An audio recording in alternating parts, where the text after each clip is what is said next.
जब middle east में तनाव बढ़ता है तो दुनिया की नजर आमतौर पर ईरान, इजराइल और अमेरिका पर जाती है। लेकिन पिछले कुछ वर्षों में एक चौथा नाम बार बार सामने आया है, कतर। एक ऐसा देश जो क्षेत्रफल में बहुत छोटा है। इस देश की आबादी भारत के कई शहरों से भी कम है। ईरान उससे बात करता है, अमेरिका उस पर भरोसा करता है और कई बार इजराइल से जुड़ी बातचीत में भी उसका नाम सामने आता है। अगर आप दुनिया के नक्शे पर कतर को खोजेंगे तो शायद पहली नजर में वो कोई इतना इम्पोर्टेंट देश नहीं लगेगा। सऊदी अरेबिया के बगल में पर्शियन गल्फ के किनारे एक छोटा सा प्रायद्वीप, लेकिन अंतरराष्ट्रीय राजनीति में महत्व हमेशा आकार से तय नहीं होता। कई बार महत्व तय होता है आप किससे बात कर सकते हो, और कतर की सबसे बड़ी ताकत यही है। तो उन लोगों से भी बात करता है जो एक दूसरे से बातचीत नहीं करना चाहते। 1990 के दशक से पहले कतर इतना प्रभावशाली नहीं था।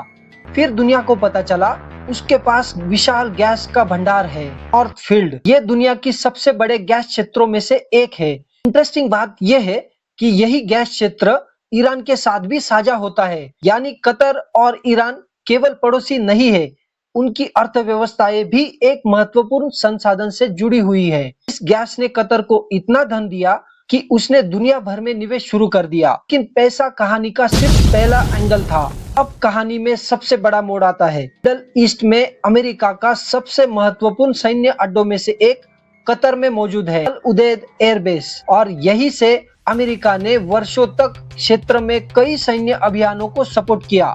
अब एक पल रुकिए, एक तरफ कतर ईरान के साथ गैस साझा करता है तो दूसरी तरफ अमेरिका का सबसे बड़ा सैन्य अड्डा भी उसी देश में मौजूद है। और यही वो बिंदु है जहां कतर बाकी देशों से अलग दिखाई देता है, और यही उसकी असली ताकत शुरू होती है। मिडल ईस्ट में कई देश किसी एक पक्ष के साथ खड़े दिखाई देते हैं, लेकिन कतर ने अलग रास्ता चुना। उसने कोशिश की कि सभी पक्षों से बातचीत के रास्ते खुले रहे, और यही कारण है कि कई बार जब दूसरे देश सीधे बातचीत नहीं कर पाते तो कतर बातचीत का माध्यम बन जाता है। उसकी ताकत उसकी सेना नहीं है, उसकी ताकत है कम्युनिकेशन, एक्सेस, ट्रस्ट। और यही वजह है कि कतर अक्सर पर्दे के पीछे दिखाई देता है, लेकिन घटनाओं के केंद्र में मौजूद रहता है। यही उसकी सबसे बड़ी ताकत है। जब ईरान और इजराइल के बीच तनाव बढ़ता है, जिसे आप अभी देख सकते हो, तो पूरा क्षेत्र अस्थिर हो जाता है। ऐसी स्थिति में वो देश महत्वपूर्ण हो जाता है जो विभिन्न पक्षों से संपर्क बनाए रख सकता है। कतर की भूमिका अक्सर इसी वजह से चर्चा में आती है, क्योंकि उसके पास वो क्षमता है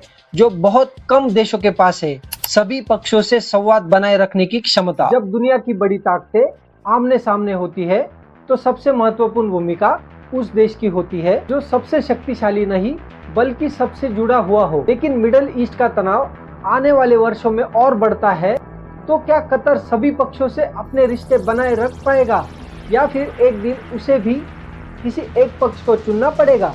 और अगर ऐसा हुआ तो उसका असर सिर्फ कतर पर नहीं बल्कि पूरे मिडल ईस्ट पर पड़ सकता है शायद। और मिडल ईस्ट का बड़ा अध्याय इसी सवाल के जवाब में छुपा है।